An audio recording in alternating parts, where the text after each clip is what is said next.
there. Welcome back to the Cory Doctorow podcast, the last one for a couple of weeks because we're coming up on the holidays. Those of you who came out to see me this weekend in London for the London launch of Rapture of the Nerds, nice to see you. And those of you in the UK who want another bite at the apple, as it were, can catch me before I go off on holidays. I'll be in Bradford at 8 Squared Con, the 64th National Science Fiction Convention, EasterCon in the UK next weekend. And it should be very good fun. I'm doing a whole ton of events, including one for people who aren't attending the con, which I'll have more details of on the website very soon. So follow me on Twitter or check out the website, Craphound or Boing Boing, and I'll post the details of that. We're going to do something at a local library. In any event, it's been a great week since I last spoke to you. My wife has already left for California. She's over at the Game Developers Conference in San Francisco, leaving me alone with our daughter, and we've had a great daddy-daughter weekend. In addition to the aforementioned launch of Rapture of the Nerds, I got to see her at dance class, or as she says, dance class, performing in Goldilocks and the Three Bez. They had their annual recital, which was a 10-minute adaptation of Goldilocks and the Three Bez for 5-year-olds in leotards with screaming and hysterics. None of which were posies, I'm happy to say. And we saw The Croods, which thankfully wasn't in 3D. And we went to the Medieval Banquet, which is more or less what it sounds like, a place where guys in chainmail hit each other with blunt swords and acrobats perform, and a actor dressed up like Henry VIII sings and wassails at you, and you hoist pints of ale and call your waitress a wench and get to dress up like knights and princesses of old, if knights and princesses of old dressed in a lot of rayon. But it was good fun, and we had some crafts. We painted D&D miniatures. We also did some baking. We tried a recipe that I posted to Boing Boing last year, where you fill up hollow eggshells with brownie mixture and then bake the hollow eggshells in the oven in little tinfoil nests inside a muffin tin, so that you end up with eggshells that you crack open and there's a brownie inside. Ours did not work nearly so well, but it was still good fun to make, and lots of fun. Anyway, the Easter holidays are coming up, and so this is my last podcast, I believe, for 2 weeks. I'll be in California with some family. My parents are going to come out, and my wife, as I say, is already out there, and I'll see some of my Boing Boing co-editors. And in the meantime, I'm going to read to you some more from Down and Out in the Magic Kingdom. If I just faded out there, that was me reaching for my now very dog-eared and marked up reader copy of Down and Out in the Magic Kingdom. As I say, I'm working on a sequel to this, or rather probably a prequel. And for those of you who've been asking for a hint about what it's going to be about, it's approximately speaking going to be about the end of work. I guess that's a good way of talking about it. If you read Kevin Kelly's piece on the robot economy, that's a good piece on it. If you heard this week's This American Life on disability insurance, that's another piece of the puzzle. I know that I'm in book writing mode, because everywhere I look I seem to see bits and pieces of this story, and certainly as I read through this Down and Out in the Magic Kingdom copy to you, bits and pieces of the story occurred to me. So I'm going to read to you now Chapter 1 from Down and Out in the Magic Kingdom, and I hope you enjoy it. Down and Out in the Magic Kingdom, Chapter 1. My girlfriend was 15% of my age, and I was old-fashioned enough that it bugged me. Her name was Lil, and she was second-generation Disney World, her parents being among the original adhocracy that took over management of Liberty Square and Tom Sawyer Island. She was quite literally raised in Walt Disney World, and it showed. It showed. She was neat and efficient in her every little thing, from her shining red hair to her careful accounting of each gear and cog in the animatronics that were in her charge. Her folks were in canopic jars in Kissimmee, deadheading for a few centuries.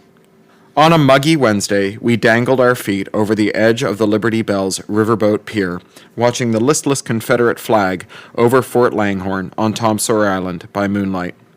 The Magic Kingdom was all closed up, and every last guest had been chased out the gate underneath Main Street train station, and we were able to breathe a heavy sigh of relief, shuck parts of our costumes, and relax together while the cicadas sang. I was more than a century old, but there was still a kind of magic in having my arm around the warm, fine shoulders of a girl by moonlight, hidden from the hustle of the cleaning teams by the turnstiles, breathing in the warm, moist air. Lil plumped her head against my shoulder and gave me a butterfly kiss under my jaw. Her name was McGill, I sang gently. But she called herself Lil, she sang, warm breath on my collarbones. And everyone knew her as Nancy, I sang. I'd been startled to know that she knew the Beatles. They'd been old news in my youth, after all, but her parents had given her a thorough, if eclectic, education. Want to do a walkthrough, she asked. It was one of her favorite duties, exploring every inch of the rides in her care with the lights on, after the horde of tourists had gone. We both liked to see the underpinnings of the magic. Maybe that was why I kept picking at the relationship. I'm a little pooped. Let's sit a while longer, if you don't mind. She heaved a dramatic sigh. Oh, all right, old man. She reached up and gently tweaked my nipple, and I gave a satisfying little jump. I think the age difference bothered her, too, though she teased me for letting it get to me. I think I'll be able to manage a totter through the haunted mansion if you just give me a moment to rest my bursitis. I felt her smile against my shirt. She loved the mansion, loved to turn on the ballroom ghosts and dance their waltz with them on the dusty floor, loved to try and stare down the marble busts in the library that followed your gaze as you passed. I liked it too, but I really just liked sitting there with her, watching the water and the trees. I was just getting ready to go when I heard a soft ping inside my cochlea. Damn, I said, I've got a call.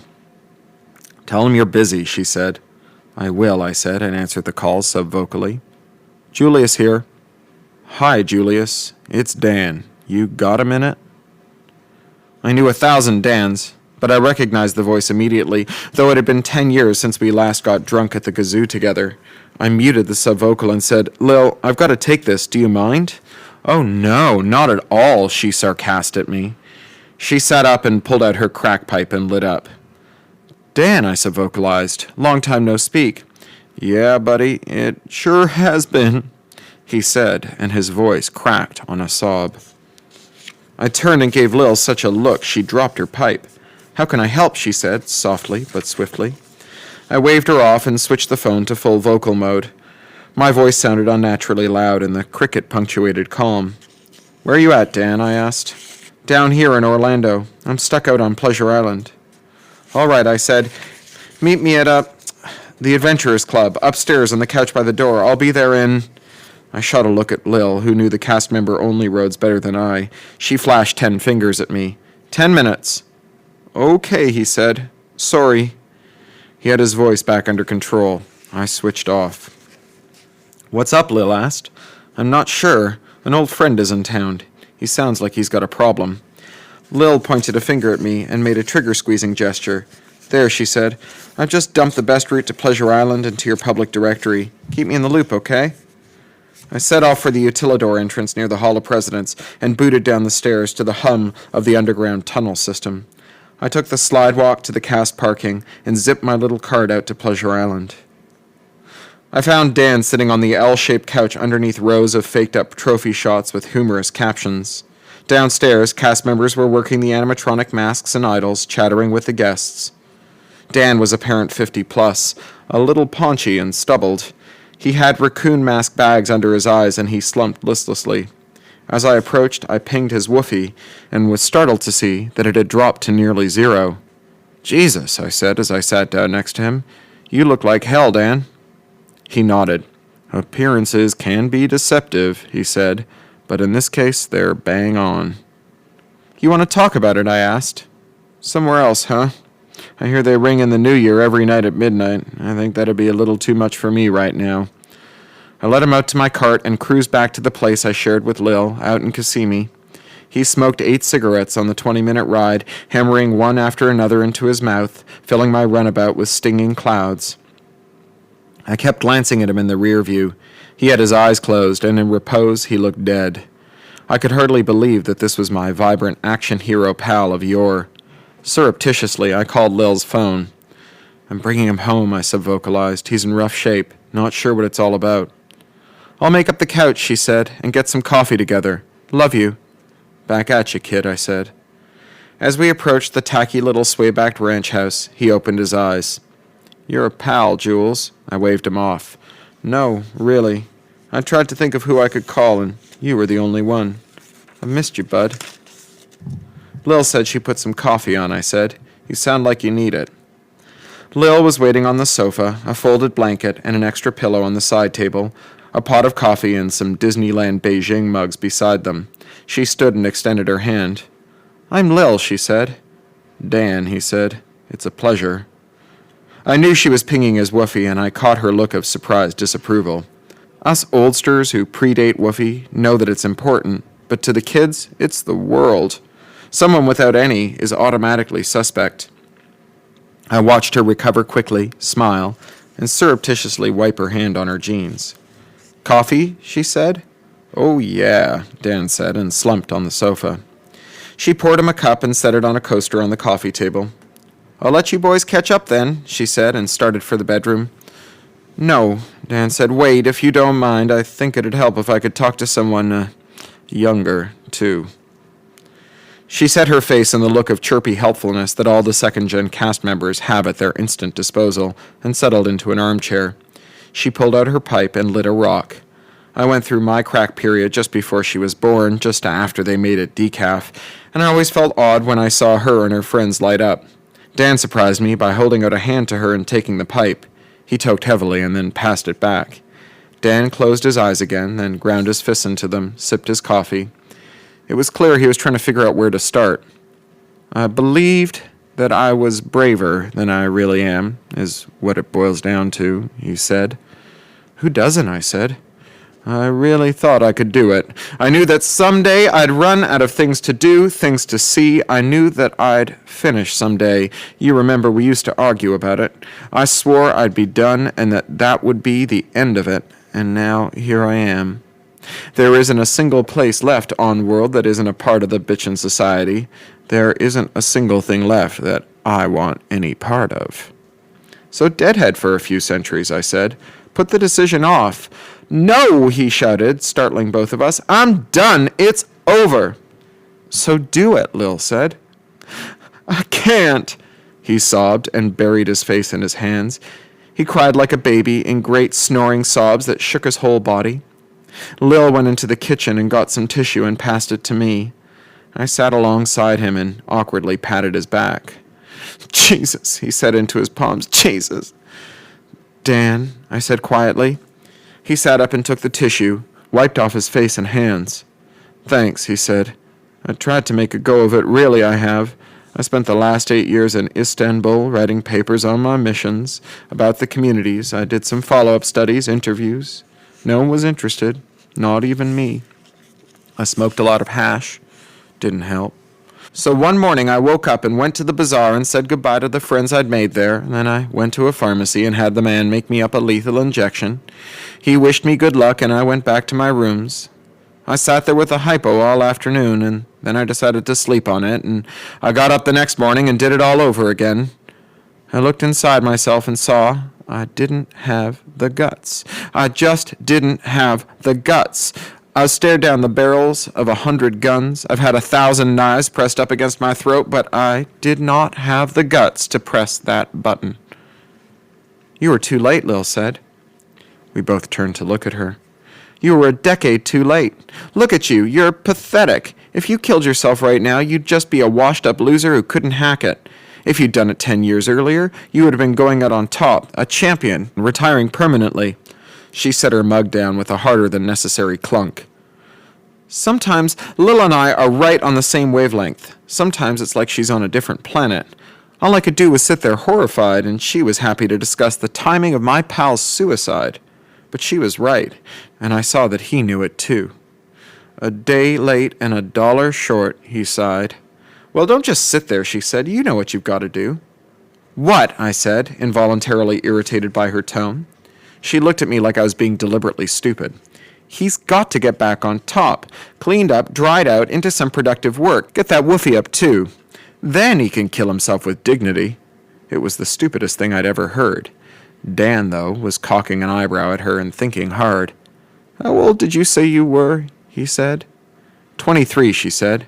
"Wish I'd had your smarts at 23, he said, and heaved a sigh, straightening up. "Can I stay here while I get the job done?" I looked askance at Lil, who considered for a moment, then nodded. "Sure, pal, sure," I said. I clapped him on the shoulder. "You look beat." "Beat doesn't begin to cover it," he said. "Good night, then," I said. Chapter 2. Adhocracy works well for the most part. Lil's folks had taken over the running of Liberty Square with a group of other interested, compatible souls. They did a fine job, racked up gobs of woofie, and anyone who came around and tried to take it over would be so reviled by the guests that they wouldn't find a pot to piss in. Or they'd have such a wicked, radical approach that they'd ouster Lil's parents and their pal and do a better job. It can break down, though. There were pretenders to the throne, a group who'd worked with the original Adhocracy and then moved off to other pursuits. Some of them had gone to school, some of them had made movies, written books, or gone off to Disneyland Beijing to help start things up. A few had deadheaded for a couple decades. They came back to Liberty Square with a message. Update the attractions. The Liberty Square ad hocs were the staunchest conservatives in the Magic Kingdom, preserving the wheezing technology in the face of a park that changed almost daily. The newcomer old-timers were on side with the rest of the park, had their support, and looked like they might make a successful go of it. So it fell to Lil to make sure that there were no bugs in the meager attractions of Liberty Square, the Hall of the Presidents, the Liberty Bell Riverboat, and the glorious Haunted Mansion, arguably the coolest attraction to come from the fevered minds of the old-time Disney Imagineers.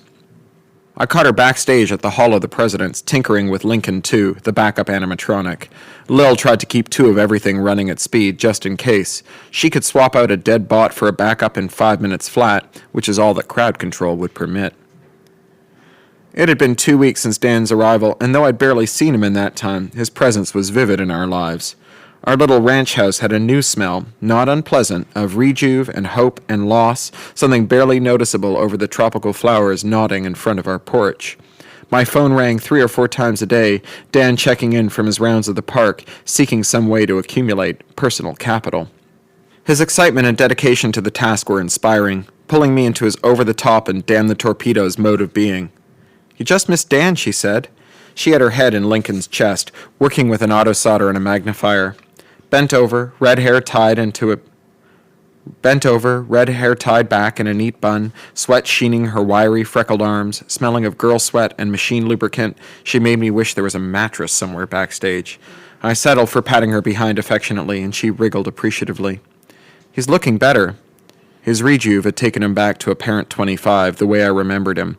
He was raw-boned and leathery, but still had the defeated stoop that had startled me when I saw him at the Adventurers Club. What did he want? "He's been hanging out with Deborah. He wanted to make sure I knew what she's up to." Deborah was one of the old guard, a fellow comrade of Lil's parents. She'd spent a decade in Disneyland Beijing coding sim rides. If she had her way, we'd tear down every marvelous Rube Goldberg in the park and replace them with pristine white sim boxes on giant articulated servos. The problem was that she was really good at coding sims. Her great movie ride rehab at MGM was breathtaking. The Star Wars sequence had already inspired 100 fan sites that fielded millions of hits. She'd leveraged her success into a deal with the Adventureland ad hocs to rehab Pirates of the Caribbean, and their backstage areas were piled high with reference, treasure chests and cutlasses and bowspirits. It was terrifying to walk through. Pirates was the last ride Walt personally supervised, and we thought it was sacrosanct. But Deborah had built a pirate sim in Beijing based on Chen Yisao, the 19th century Chinese pirate queen, which was credited with rescuing the park from obscurity and ruin.